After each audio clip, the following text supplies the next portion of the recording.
નરસૈયાની દશા જુઓ અમારી જુનાગઢમાં. નરસૈયાની હાજરીમાં 350 નાગરના ખોયડા હતા. એના ભાઈઓ સોના રૂપાના કડાને હિંડોળે હિંચકતા હતા. અને નરસૈયો એવું ગાય છે, આ ઝૂંપડી તારા સેવકની, જમવા નથી જાય ભગવાન, મારા ઘરમાં અન્ન બી નથી. આવું બોલે છે નરસૈયો. આજે એ નરસૈયાના નામની નરસિંહ મહેતા યુનિવર્સિટી જુનાગઢ અને ખડિયાની વચ્ચે છેડા આંબી ગયા એવડી મહેતા નરસિંહ યુનિવર્સિટી અત્યારે કામ ચાલુ છે. જુનાગઢની વચ્ચે નરસિંહ મહેતા સરોવર, ભવ્ય સરોવર બનાવ્યું. અને આ હોના રૂપાને હિંડોળે હિંચતા હતા. કૂતરોય નથી જાણતું, કોઈને ખબર નથી કે એના શું નામ હતા ને એના કેવા મકાન હતા, શું એનો ધંધો હતો. નહીં જાવે નર નહીં જાવે જેને સદગુરુ સેવ્યા. નરસૈયો કેમ નાતબાર મુકાણો? પોતાને હાહે જીવવા શરૂ કર્યું. આખી દુનિયા કોકને હાહે જીવે. કોઈમાં રામનો હા નાખ્યો, હા નાખવા વાળા અમે હોય ધર્મગુરુ. કોઈમાં રામનો હા નાખ્યો, કોઈમાં કૃષ્ણનો હા નાખ્યો, કોઈમાં રામાપીરનો હા નાખ્યો, કોઈમાં સ્વામિનારાયણનો. તમામ નાખેલા હા ખોટા. તમે તમારા હાહે જીવો. અને જે પોતાને હાહે જીવશે એ એવું બોલશે, કેવું?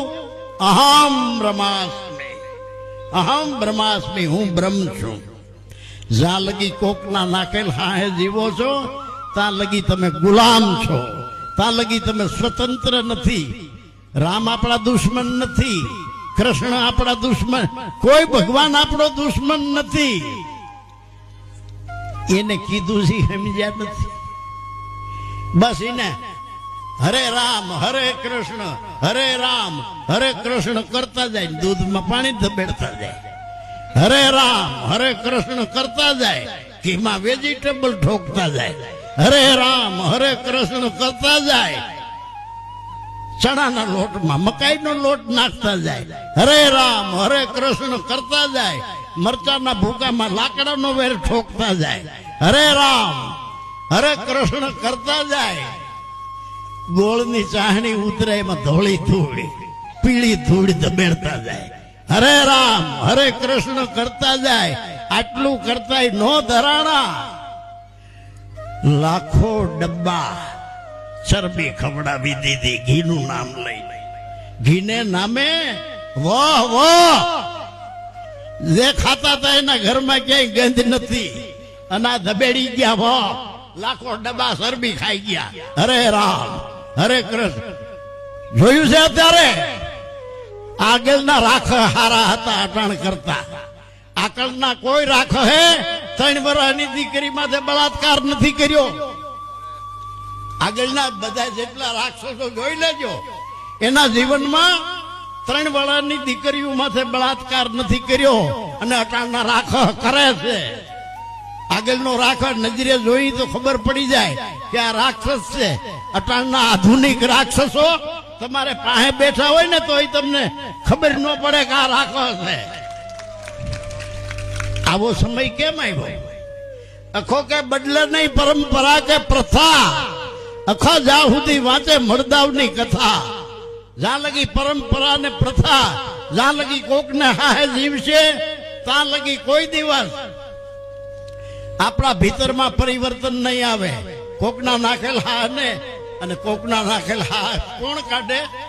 સદગુરુ. જ્યાં વેદ થકે, જ્યાં વાણી થકે, થાકી જાય શંकर ने सहज, गीता जी को गम नहीं, ऐसा है सदगुरु का उपदेश. आज थी 1450 વર્ષ પહેલા દુનિયામાં મસ્જિદ નહોતી ક્યાંય. 1450 વર્ષ પહેલા ઇસ્લામ ધર્મ જ નહોતો, મસ્જિદ નહોતી દુનિયામાં ક્યાંય. અને આર્ય દેશમાં આવ્યા 5000 વર્ષ પહેલા આ દેશમાં ક્યાંય મંદિર નહોતા. આર્ય લોકો લઈને આવ્યા બધું, બ્રહ્મા ને વિષ્ણુ ને મહેશ્વર ને 4 વેદ ને 6 શાસ્ત્ર ને.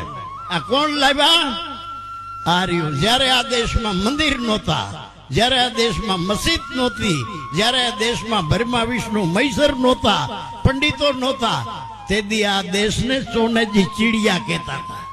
સોનાની ચીડિયા, હોનાની તકલી. અને આવી અને આપણો મૂળ ધર્મ ભૂલાયો. મૂળ ધર્મ કયો? સ્વધર્મ. સ્વ કહેતા પોતે, સ્વધર્મ એને બીજે નાખ્યું આપણામાં. કોકને હા જીવવાની શરૂઆત કરી. કબીર કે હું આખી દુનિયા ફર્યો, બધાય મંદિરે ઉથમો પીડ્યો, પણ બેઠો ઈ બોલ્યો નહીં. કોઈ ઉભે કીધું નહીં કે આવ્યો. હું તો ઈ હળવળ્યો નહીં.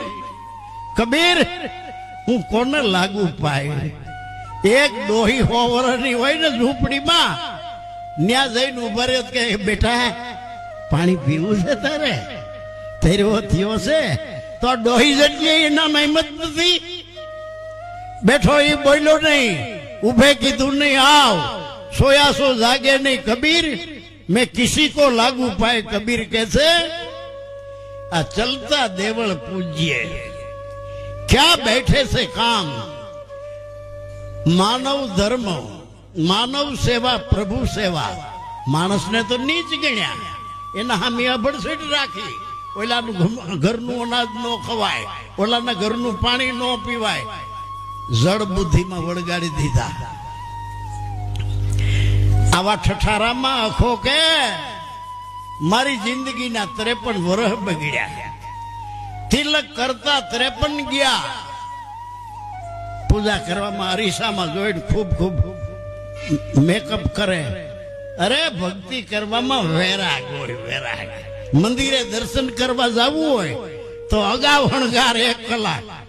આ કોઈ ભક્તિ દર્શન કરવા જવું કે દર્શન દેવા જવું છે? જ્યાંથી ભગવાન રાજી થાય એના વિરુદ્ધ વ્યાજાઈ છીએ આપણે.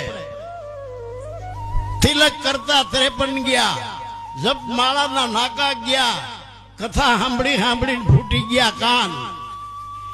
અખા તોય ના આવ્યું બ્રહ્મ જ્ઞાન.